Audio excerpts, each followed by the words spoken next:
Hello children, welcome to Meri School. Today we are going to learn some construction vehicle names. Let's begin. This is a bulldozer. A bulldozer uses a large front plate to push soil and rocks. This is a dump truck.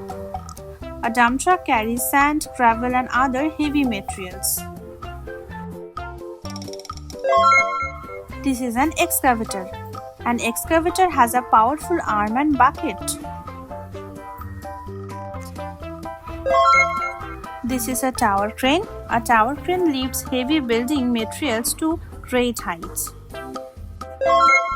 This is a backhoe loader. A backhoe loader has a front loader and a rear digging arm. This is a road roller. A road roller presses and flattens the ground. This is a skid steer loader. A skid steer loader is small but very powerful.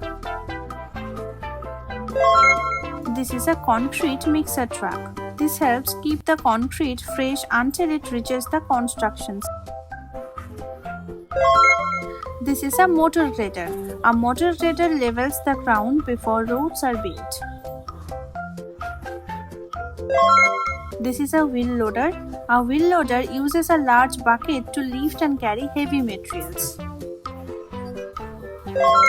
Great job children! Today we learned some construction vehicle names. Which construction vehicle is your favorite? Tell me in the comments. Don't forget to like, share and do subscribe.